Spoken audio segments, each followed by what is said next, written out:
di jaajëfal les téléspectateurs Bantamba TV muy émission 100% football local sur la télévision Bantamba TV sur la chaîne YouTube AMTV Kasi TV ma am mbégte nag tey di leen dalal ci émission 100% football local tey nag c'est spécial académie Ibrahima Ba Ozobio ku ne Ibrahima Ba Ozobio ne Jaraaf de Dakar ku ne Ibrahima Ba Ozobio ne l'international ñu am mbégte nag tey di def rek valeur ak lumière ndax asma mun ci loolu rek lay dox bëgg naa lépp li nga xam ne rek mooy avancé loo sunu football ak les hommes de l'ombre ñi nga xam ne tey ñi ngi teg sunu doom yi pour ñu dem ci kanam rek ñooñu day jaadu ñu leen wane ci télévision bi tey nag ñëw naa seet si ndaanaan yu mag a mag a mag à ma droite maa ngi ak Def Cissé Def ziar naa la. delloo ziar sëñ As. kontaan ci yow. kontaan naa bu baax tam ci yow. bég ci yow. bég ci yow tamit. gis analyse yi ngay def. jërëjëf waay. maa ngi ñëwaat ci yow. jërëjëf. ñëw nag ci ndaanaan bi l'homme social ñu koy wax Grand Mathiam ñu gis macha allah jotam temps lépp mi ngi koy def ci xale yi ñu am mbégte di wax ni rek comme li may wax rek les hommes de l'ombre ñii dañu war di leen rendre hommage grand frère maa ngi lay ziar. dellu ziar. kontaan ci yow. maa raw. kontaan bég ci yow. gis nañ sa taxawaay ci koñ bi. comme li may wax rek asma mun ci valeur rek laay dox. xam naa ni après rek dama lay invité rek ñu dem fële ci plateau bi waxtaan parce que bëgg naa tamit ñu génne projet majeur yeeg waxtaan lu bëri gis li nga xam ne tamit yaa ngi koy def ci xale yi mi ngi fi kon à tout à l'heure. Inch'Allah. Def kon ñu dem fële ñëwaat. waaw mi ngi noonu. macha allah gis nañ mel da ngeen am benn étrangère ah bu ñëw benn tubaab mais Lisa moo taxaw nii waaw mais faw ñu nuyu ko coach Lisa comment tu vas ça va Bonsoir. ñu ngi lay def waaw foog ñu tur waaw mais as tey moom dina jéegu wax français foot bu ma def nag baal leen ma ko amul problème ndax ci naari laa nekkoon anglais ak arabe la ñuy làkk ça va bien coach. Ça va et vous? Ah, c'est la Bantamba TV et la chaîne YouTube AMTV, Kapsi TV, qui vient faire une émission avec vous ici. Ok. Qu'en penses-tu? Je suis très contente pour mettre en valeur ce programme. Ça va être une bonne chose. Ah bon? Oui. Ok, kon tout à l'heure la. Ok. Ok.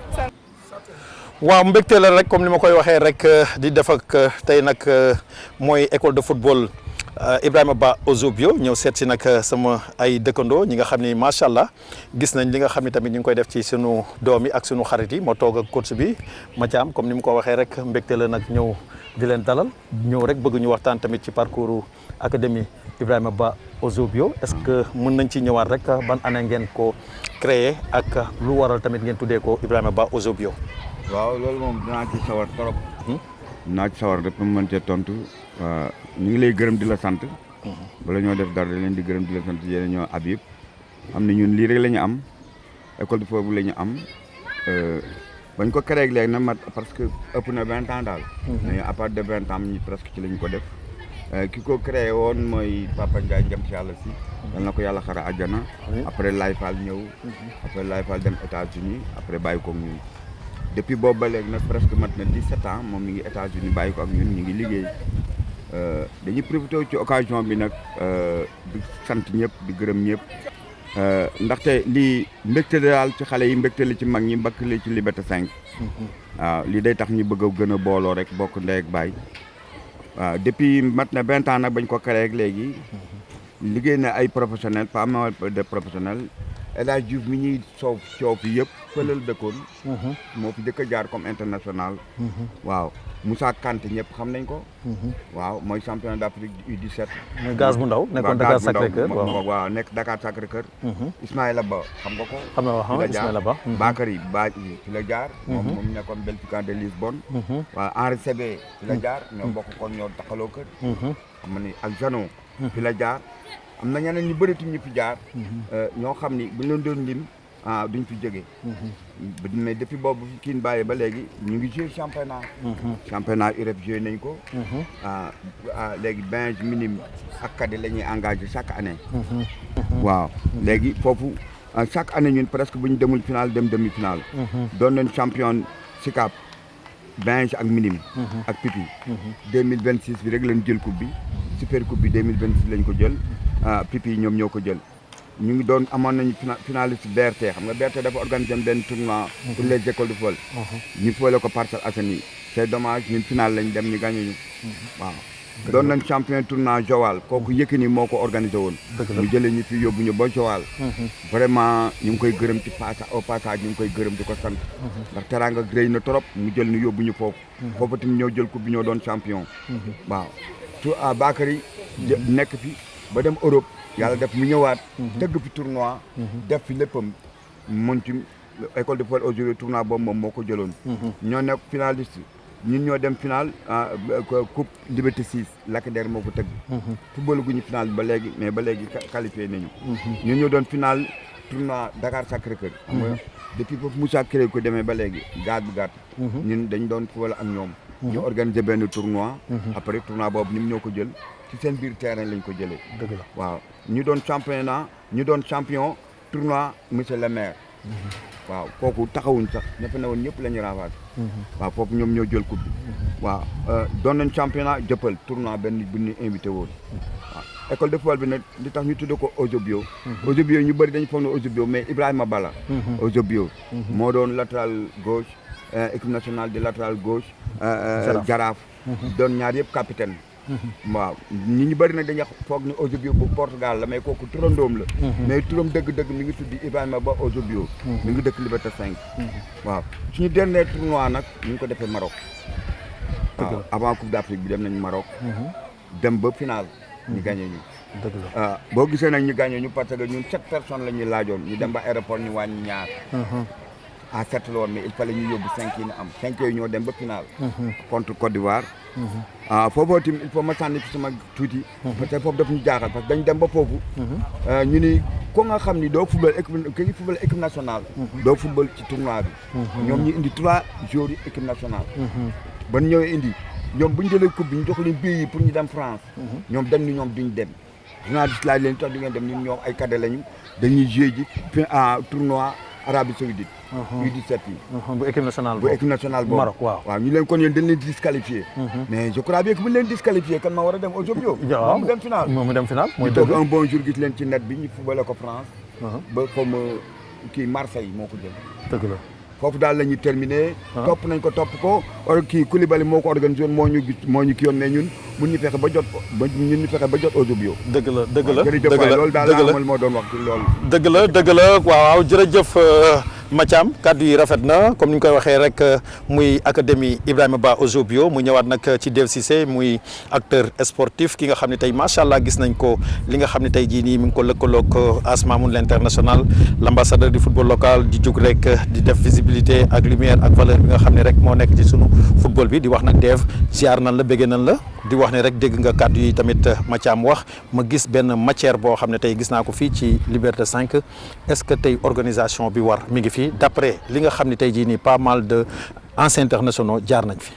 waaw As jërëjëf ba ma joxe opportunité bi comme d'habitude rek. yow moom amuñu sa fay. dëgg la waaw di rafetlu kaddu yi suñu doyen Mathiam wax parce que comme li ñu wax rek lépp rek nañ ko delloo njukkal ak Mathiam. parce que école football bi comme ni mu ko expliqué def historique bi. ñun lépp fii la ñu fekk. parce que même ba Papa Ndiaye di yor école football yàlla ko yàlla yërëm nekkoon président Aïssa Yodou Ndam moo fi njëkk def école football fii Liberté 5. mooy ñoom Ismaïla Ba ba ñu fi jaaree ñoom ñëpp nekk anciens internationaux.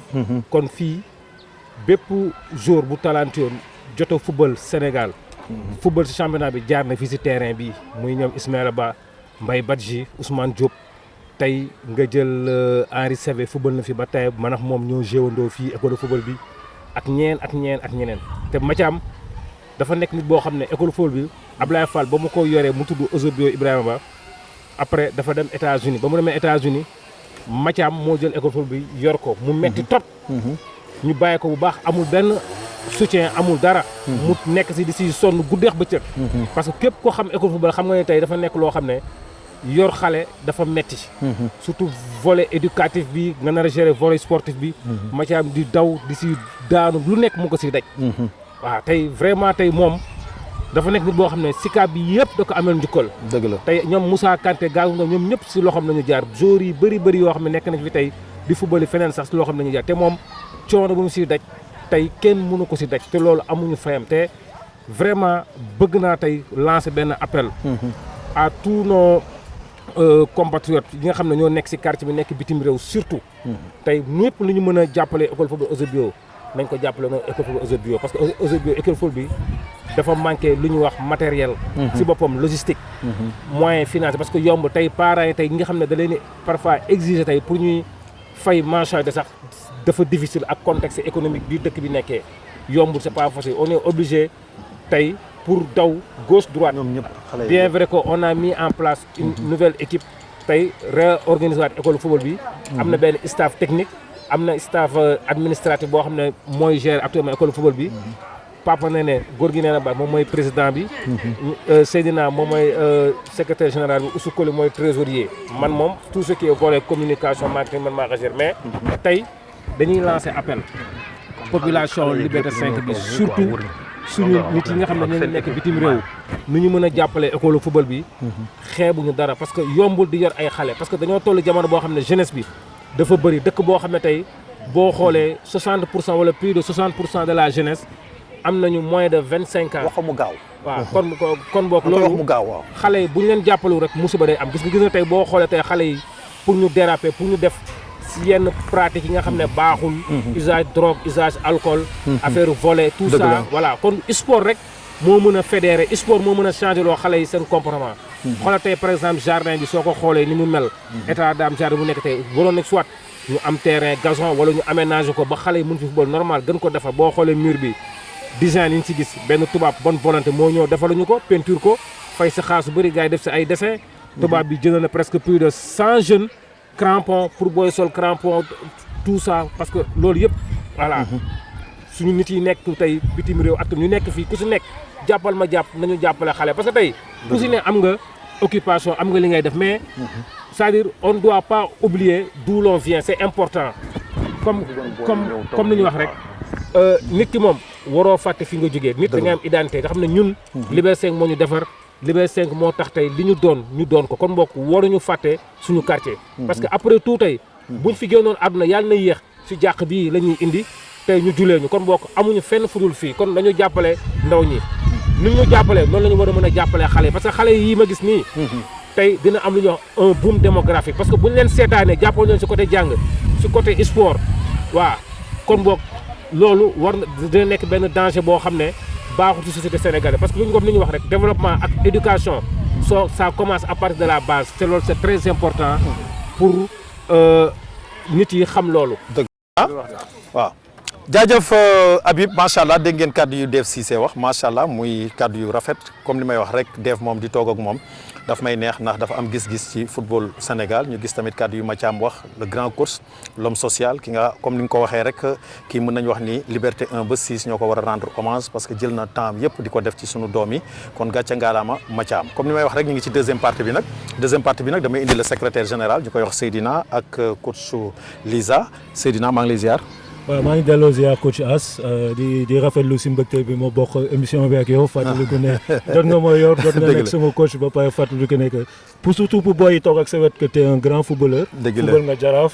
yëngal nga Qatar. donc boobu c'est un plaisir ñun ñu accueillir la Liberté 5 quoi di la gërëm di la sant. dëgg la mais rasta yi dafa mel ni dañ ko daggandoo maa la njëkk a dagg wala yaa njëkk a dagg. waaw yow yaa ma njëkk a dagg nag.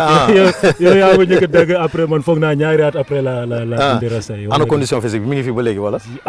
dimanche bi daal ñu koy ñaxante ci dimanche bi ñun l'équipe du dimanche léegi ñooy vétéran yi gisoo dañu sax bijaaw léegi ñun ñooy vétéran yi ñooy jouer par dimanche quoi mais condition bi daal ñu ngi taqale mais gagné nañ suñu cadet yi 4-1 loolu moom si xaw a jaaxal loolu waaw si weeru koor bi 4-1 lañ leen dóor bon métti Mathiam moo dugal ak man sax waaw 4-1 métti fii kay bon aca applaudissez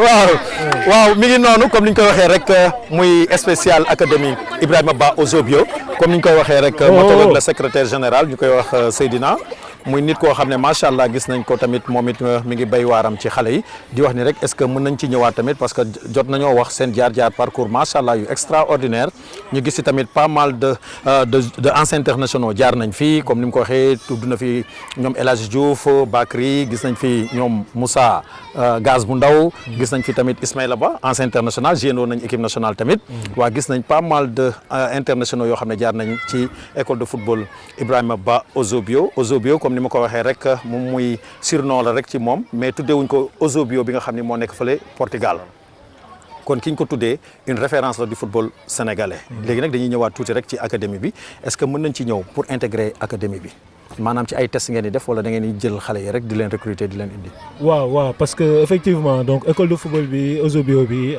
ñu ngi def assemblée générale bi yàggul sax. si mois de wàcceel micro bi tuuti rek sigil waaw. si mois de janvier bi. lañ def assemblée générale bi. léegi bi ñuy liggéey si assemblée générale bi xam nga kayit dafa am lu koy tënk. donc statut moo ko tënk. ak règlement intérieur. dëgg la léegi si règlement intérieur bi la ñu bind condition d'adhésion bi. pour école de football Ozobio bi comme ni nga koy waxee. pour le moment école de football bi école projet communautaire la mooy maanaam pour jàppale xale wu waa Liberté 5 ay à la base noonu lañ ko tënkee. li ñu ko tënkee nag mooy. dañ fekk coach Mathia mu yore école de football bi depuis des années. ñu jël effectif bi fi nekkoon. ak plein de nouveaux nag. notamment catégorie pupille. mais ñëpp lañ jël parce que ñëpp si koñ bi lañ dëkk. dëgg la waaw dañ leen jël amul fay pour le moment parce que dañ ne. ñun biñ si tall woon parce que yaa ngi koy wax. ñun ñooy. on va dire deuxième génération école de football Ozobio fin année 90 yi. dëgg la ñun mosuñu fay. coach Ablaye Fall ak coach Ibrahima Sy ñooñu yore woon. dëgg la mu am lu bëri lu mu def si ñun. la plupart ñu nekk ñu professionnels du football mais on est des professionnels dans notre profession entre guillemets. dëgg la léegi biñ ci tolloo nag. ñu gis ne léegi génération bu bees bi comme sànq maa ngi dégg Daouda muy wax si affaire démographie. dafa bëri ay xale. waaw léegi nag si lañ ne donc école de football bi nañ ko restructurer waat. defaat benn programme bi nga xamante ne bu tudd jàng ak football. bi nga xamante ne le maximum de xale la ñu mën a jël. mais effectif bi actuellement on est à 60 au moins de xale yi nga xamante ne si biir koñ bi la ñu dëkk. 60 xale. 98 xale mus nañ ñëw au moins benn entraînement. 4 catégories moo am 6 10 ans. 6 9 ans 10 12 ans 13 15 ans ak 16 ans. pour le moment comme ni nga ko waxee bon defuñu sélection defuñu dara dañoo woote gars yi ñëw ñuy entraîner. mais léegi si règlement intérieur bi ñu bind dafa am ay conditions d'adhésion. conditions d'adhésion yi mooy da nga war a dëkk si koñ bi. pour le moment da nga war a jàng école parce que dañoo bëgg xale yi ñuy jàng école. ba pare aussi sa parents yi dañu war a d'accord mooy autorisation parentale. pour le moment daal loolu les 3 conditions. mais comme at bu bees la dañu nekkoon ci phase test instant yi nii ak le bureau exécutif ñu ngi nekkoon ci ay waxtaan.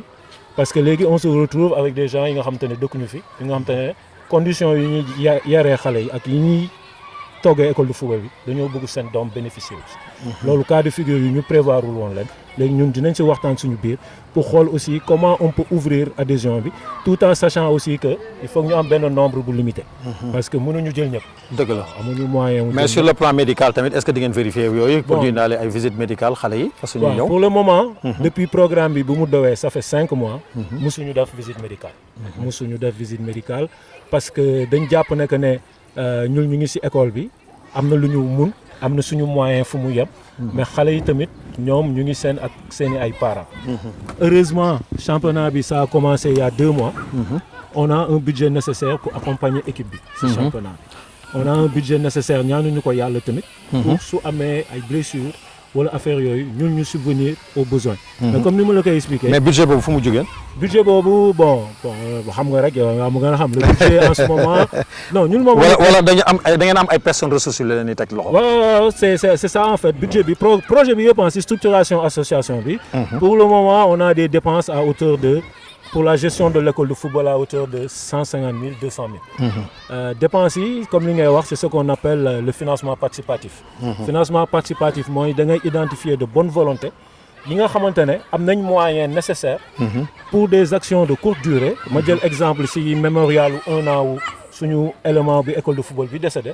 dañoo woote nit ne ko dañoo am benn mémorial bi ñuy def. on a besoin de 30 000 francs. est-ce que mën nga ko jël en charge.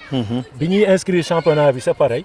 suñu dépense quotidienne en eau ak logistique ak transport on fait pareil maintenant nag bureau bi mission am mooy avec man en tant que secrétaire général Ousmane Koli en tant que trésorier Gorgui Néné Bass en tant que président Dev en tant que communication coach Matam ci direction technique bi ak tout le staff nécessaire ñun dañu war a léegi mobiliser ressources. mobiliser ressources mooy identifier de potentiels partenaires que ce soit le secteur privé wala aussi continuer à identifier de bonne volonté pour ñu yore école de football bi. école de football bi budget am annuellement normalement du dépasser 2 millions. du dépasser 2 millions suñ ko toppatoowee bu baax ak suñ ci teelee jóg. mais comme ni ma la ko waxee ren mooy année d'implémentation bi. ñun certes ñu ci bëri football nañ jaar nañ ci football mais fallait ñu maîtriser école de football parce que petite enfance catégorie bu particulier la léegi ñun fallait ñu maîtriser ko pour ñu gën si mën a jóg pour dëwën parce que ñun ren lañ tàmbale dëgg la mais ñaan neen yàlla ñu continuer ba ilaa yow mi diin donc moo tax ci lañ mettre en place différents dispositifs yi avantage yu nag dëkk si koñ aussi mais man rek sama yaay man rek docteur la si biir koñ bi la dëkk docteur la donc xale bu feebar moom da koy consulter sama voisin Vincent la tamit xale bu feebar Vincent da koy consulter moo tax projet communautaire am solo soo amul moyen financier am nga les ressources humaines yu nekk si sa biir gox nga xamante ne soo leen sollicité dinañ si jàpp pour tey de manière li ñu soxla yëpp ñoom ñu jàpp si exemple bu may mujjee wee rek suñuy fubali da ngay gis parents yi dañuy ñëw yóbbuñu man damay taal sama oto papay Ngañ papay Mouhamed Wade day taal oto am Ousmane Koli day taal oto am papay kii ni mu tudd Fatina Mouhamed Thiam day taal oto am donc noonu la ñuy constitué woo benn groupe utiliser ressources yi nekk si quartier bi pour ñu am les moyens nécessaires pour yor école de football. dëgg la kàddu yi rafet na macha allah leer na nañ li nga wax moom defe naa ni référence ngeen ci gox ndax li nga wax defe naa ni bu ko gox yëpp di defee xale yi dinañ tegu ci yoon bu baax nañ gis nañ Liberté 5 particulièrement dafa xaw a peuplé ci ay xale te am na noo xam ne suñu leen ci taxawul rek xale yi mën nañ jël beneen yoon boo xam ne nekk yoon boo xam ne day nekk yoon bu rafet léegi xam naa avant may ñëwaat ci yow rek xam di terminer rek dañuy dem rek ci coach su Lisa rek laaj ko benn question rek comme ni mu koy wax rek waaw question bi moom dama koy laaj rek comment vous trouvez l'école de football Académie Ibrahima Ba Ozobio. Alors l'école de football Ozobio, je les trouve très unis. C'est vraiment les enfants sont tous ensemble. On voit qu'ils jouent en dehors de l'école de foot aussi. Et petit à petit, ça s'est créé aussi à travers ce programme. J'y vois aussi le pilier Mathiam qui est là depuis toujours et qui est un peu comme le papa de tous les enfants ici. Et c'est vraiment une ressource, je pense, pour l'école de football. Et voilà. Qu'est-ce qui te motive de venir ici au Sénégal pour s'entraîner les enfants? Pour venir pour ma mission? Oui. Ok. Du coup, pourquoi je suis venue ici au Sénégal? Je suis assistante sociale en France depuis 3 ans. Et du coup, j'ai travaillé avec différentes associations, avec des enfants, la protection de l'enfance, mais aussi avec les demandeurs d'asile et les réfugiés. Et on va dire que le système faisait qu'à un certain moment, on n'était plus tellement au contact des personnes et plus des fois enfermés dans des routines administratives. Et moi, mon cœur de métier, c'est d'être en lien avec les personnes, les enfants, etc. Donc j'avais envie d'aller voir le social, le solidaire un peu à l'international. Et de retrouver aussi certaines valeurs où je n'y retrouvais pas en France, comme la solidarité justement, ici le partage, l'accueil, la bienveillance.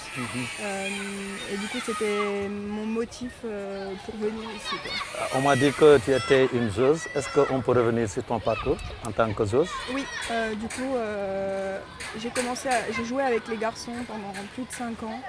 J'ai été en section sport-études aussi, donc au collège avec les garçons. Après, j'ai basculé avec les filles. J'ai passé par le pôle sport de Strasbourg, du coup. Donc il y a plusieurs pôles sport dans toute la France. Donc c'est vraiment une structure de la fédération française où on s'entraînait tous les jours avec l'objectif vraiment de finir professionnel, quoi. J'ai eu l'occasion de jouer en U19 national avec le FC Vendenheim et en D2 féminine, c'est le niveau le plus élevé auquel j'ai joué.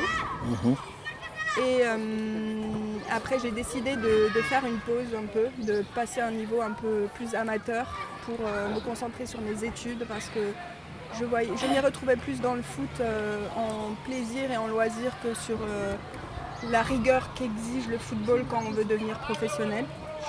Et après j'ai eu l'occasion encore de jouer en D3 féminine il y a 2 ans et voilà, maintenant j'utilise vraiment plus le football comme un loisir et comme un outil aussi dans l'accompagnement social dans mon métier.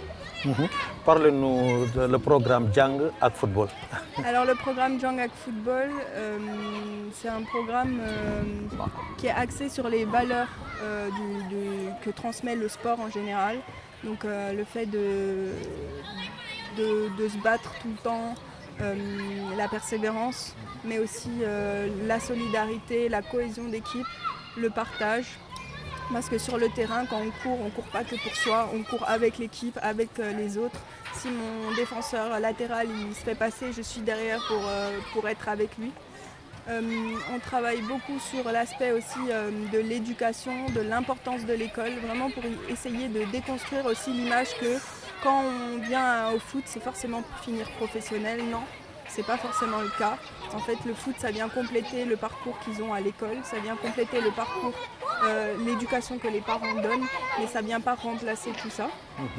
Donc on a aussi un suivi un peu scolaire avec eux pour voir comment ils se comportent à l'école, quelles sont les notes qu'ils ont. D'ailleurs, on va appeler leurs parents bientôt, mais ils ne le savent pas encore. Après, on essaye aussi de sortir du football et de proposer des sorties pédagogiques, donc vraiment pour découvrir d'autres sports, d'autres activités, d'autres publics. On a fait des activités avec les enfants talibés aussi pour mettre en avant qu'est-ce que c'est la mixité, le fait de jouer avec les enfants talibés. Voilà. Et au-delà de ça, c'est aussi un projet vraiment qui est ancré dans un quartier et qui s'est construit tous ensemble, quoi. Avec les parents qui sont de plus en plus présents, avec les autorités du quartier qui nous soutiennent et qui sont là à chaque fois qu'on a eu besoin d'eux. Et avec la population qui passe autour du terrain, qui s'arrête, certains dons des fois de fruits, d'eau. Et en fait, c'est vraiment un projet pas seulement de football dans une école de foot, mais c'est un projet éducatif et footballistique dans un quartier. D'accord. mbégte la dégg ngeen kàddu yi nga xam ni moom la wax muy lu rafet comme li may wax rek école de football Ibrahima Ba Ojobio mën naa wax ni bokk na ci référence yi parce que tey jii nii vision bi nga gis ñu koy wax defe naa ni lii lañ soxla fépp ci sunu gox dégg ngeen kàddu yu def wax dégg ngeen kàddu yu maanaam Seydina wax le secrétaire général Mathiam coach l'homme social dégg ngeen li mu wax coach Lisa dégg ngeen tamit kàddu yi nga xam ni wax na ko parce que lii bu amee ci gox yëpp gëm nañu sunu xale yi duñu réer di wax ne nag appel bi ñu ciy def rek moom mooy les autorités les personnes de ressources ñi nga xam ne tamit ñi ngi ci quartier bi parce que gis ngeen li nga xam ne tamit ñi ngi koy def ñi ngi jël seen doole lu ñu am ak lu ñu amul di ko def ci xale yi kon suñu sañoon tamit ñoom ñëpp war nañoo mën a ñëw teg seen loxo comme ni ko Habib Diop di defee l'homme social gis ngeen ko tamit macha allah ay matériel am yëpp la indi pour visibilité ak lumière bi nga xam ne mi ngi ci école de football bi tamit ñu def ko daanaka ñu ngi ci fin wu émission bi maanaam du ñàkk tamit rek ku ci nekk def ci benn appel tàggoo xam naa ni avant may jël micro bi ci Lisa course rek dama koy wax rek ton dernier mot après mu mën a wax rek gars yi ñu jàpp ci la Lisa. Est-ce que je peux dire que mon dernier mot, j'aimerais que ce soit les enfants qui le disent ou pas? Ah bon? Ah bon? Pourquoi? Leur ressenti sur le programme aussi et qu'est-ce qu'ils en pensent également. Je pense que ça peut être intéressant de l'avoir. Ah, si tu veux, tu peux poser des questions. Après, donc Hassan, toi qui es arrivé au cours du programme Djangak Football, que penses-tu de ce programme et qu'est-ce qui t'apporte en tant que joueur mais aussi en tant que jeune adolescent?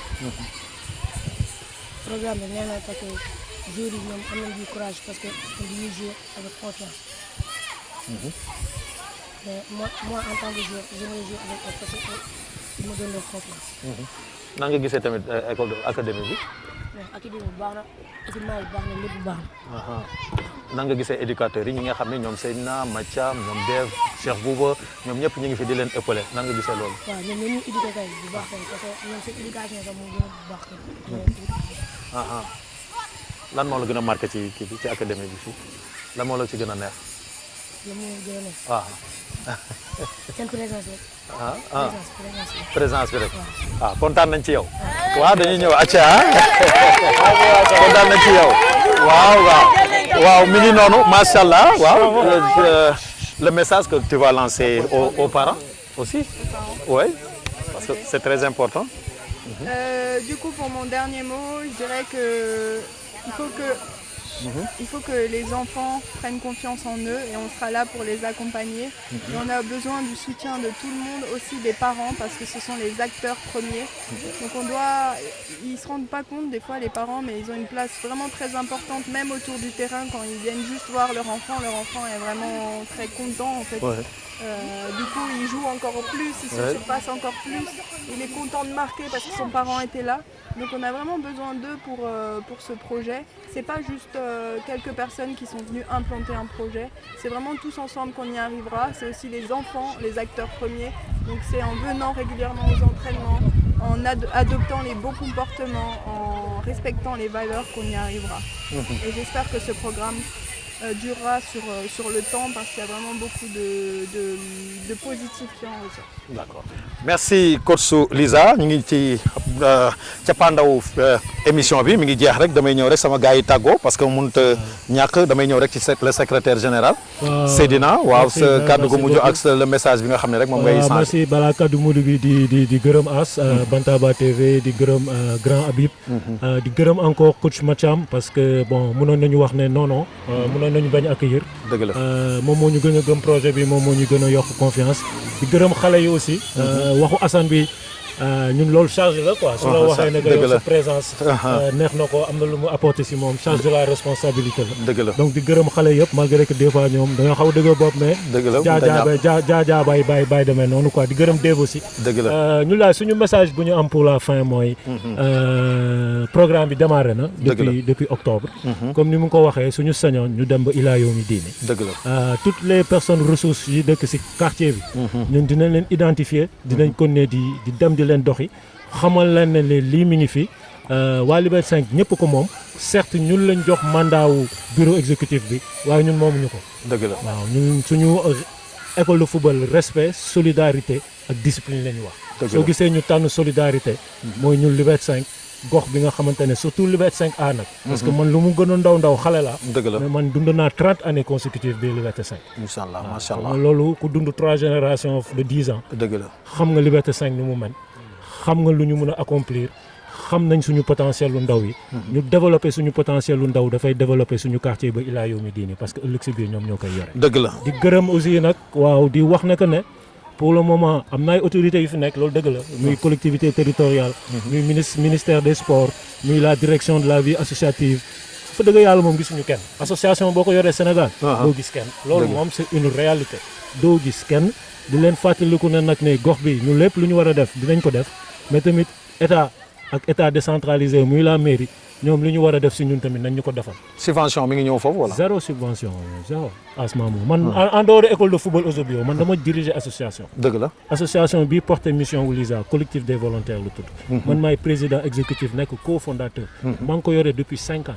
damay andi ay volontaires sénégalais volontaires service civique français Sénégal di yóbbu ay doomu Sénégal France. pour ñu jàng après ñibbisiwaat service seen dëkk.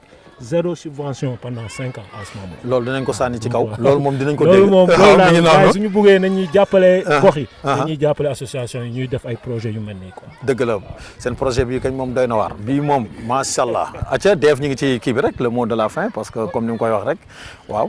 waaw merci As di lay gërëm surtout yow parce que yow moom comme lu ma wax rek yow digne ambassadeur nga football local bi vraiment sa liggéey rafet na te ñëpp ñu ngi koy rafetlu. amiin di gërëm tamit Seydina di gërëm Lisa di gërëm coach Mathiam waaw moom amuñu fayam Mathiam moom comme ni ñuy wax rek moom moo nekk si début moom moo nekk tamit si digg bi waaye tamit di koy ñaanal gudd fan ak wér-gu-yaram surtout parce que sonn na trop si xale yi. di lancer un appel à toutes les bonnes volontés qui sont ici au Sénégal qui sont dans d'autres pays africains qui sont au niveau de la diaspora surtout ñi nga xam ne jot nañu jaar ci école football même bu ñu fi jaarul sax seen doom seen jarbaat voilà moo ngi fii seen famille fii nañu nekk waaw képp ku mën a jàppale école football bi pour mu dem ci kanam na nga ci jàpp waaw kon ñun parce que ñun ñoo ngi def suñu kamtalaay kàttan pour gérer xale yi xam nga tey gérer xale yi yombul waaw c'est très difficile à cet âge là pour gérer xale yi voilà il faudra avoir des ressources humaines d'abord avoir des ressources financières ak des ressources logistiques waaw ñoo ngi lancé un appel à toutes les bonnes volontés ak fu ñu mënti nekk ñu jéem a jàppale école football Eusebio bi mu jëm ci kanam surtout ñu insister sur le volet éducatif parce que l'éducation c'est la base de tout après sport bu si ñëwee mu greffé aussi xam ne waaw noonu la naroon demee mais daal ñoo ngi ni remercier voilà di ñaan yàlla lépp projet bi nga xam ne am nañ ko suñu kanam rek yàlla na si daal def ndam incha allah. jërëjëf Dave ñu ñëw nag ci coach Mathiam kàddu gu mujj gi. waaw man sama kàddu gu mujj mooy sant yàlla rek. parce que lii mënul passé mbégte. parce que bañ fi nekk ba yàgg na trop mais lii dañuy woon ne ñu ngi avancé. moo tax xale yi gën war a góorgóorlu. parce que nit ki fekkee fayoo ko defuloo ko dara. da ko yaakaar ci yàlla. bu la yoree da ngay góorgóorlu parce que ñun bañ ciy toll bu ñu meloon nii kon dana metti tey mais maa ngi ñaan yàlla lii continuer yàlla defal ñu jàmm musul ci saytaane loolu lépp nag ñun ñoo koy protéger suñu bopp waaw parce que bu nee heure dañuy ñëw bu nee football dañuy ñëw kon loolu sant yàlla rek ci koñ bi comme ni ko Deeba Seydina waxee rek ñun daal tëjuñu bunt bi. dëgg la ñëw jàppale ñu. dëgg la alhamdulilahi rabbil alamin. jërëjëf grand Mathiam maa ngi seen nag ndaanaan bi muy Cheikh Bouba xam naa ni da nga koy may benn 1 minute rek mu am rek lu mu ci wax parce que tamit référence la mi ngi fi waaw Bouba mi ngi noonu xam naa di ñàkk gis nga tey macha allah li nga xam ni tey jii ni mën nañu wax ni engagement bi nga xam ni ak projet bi nga xam ni def nañ ko fii ci maanaam ci école de football Ojobio defe naa ni ay jamono ngi nii mu gëj fi amu fi woon nan nga gisee loolu. waaw salaamaaleykum coach Asma lay bëggee. di nuyu ñëpp ñoom Mathiam ñoom Seydina Lissa pare man daal li ma ci sànni moo di xam nga rek ñun fi lañ dëkk ci koñ bi fi lañ màggee fi lañ yaroo fi lañ jaar ba tey ji ba doon ki ñu doon mu dem ci Mathiam mi nga xamante ni moo ñu yor depuis temps booy. di ñu jàppale di ñu guidé te chaque jour daf ñuy wax dëgg même ba nu ñu toll nii sax daf ñuy wax dëgg. waaw man daal li mu leen di ñaan moo di gars yi nañ ko gëstu ginnaaw gën koo jàppale quoi. dëgg la man loolu rek laa am lu may wax. dëgg la dëgg la Cheikh Bouba comme ni ñu koy waxee rek mu nekkoon émission 100% football local ñu ko doon def spécial académie Ibrahima Ba Ojobio di defaat lancer rek les personnes ressources li may dem nag ay Uba yéen ñëpp war ngeen mën a ñëw jàpp ci académie bi Bakri gis nañ macha allah yaa ngi teg sa loxo mais na gën a yaatu Moussa gaz bu ndaw professionnel nekk fële bitim réew xale yi waruñu manqué ballon wala ñu manqué ay équipement képp ko nga xam ne tamit jaar nga ci école de football bi war nga ñëw tamit ci benn reconnaissance ñëw indi dara teg ko ci école de football bi parce que ñii ñëpp toog dañu bàyyi seen jot bàyyi lépp pour def ko ci sunu xale yi ndax soxla nañ ci équipe nationale bi dans 10 ans ou dans 5 ans sax 10 ans dafa bëri bëgg nañ di gis sunu doom yi ñu nekk ci équipe nationale bi parce que Liberté 5A raflé na ko kon soxla nañ loolu mu nekkoon nag émission 100% football local ki leen ko doon defar rek di l'international Asmamoun l'ambassadeur di gërëm Habib di leen jox dig daje la semaine prochaine ci beneen émission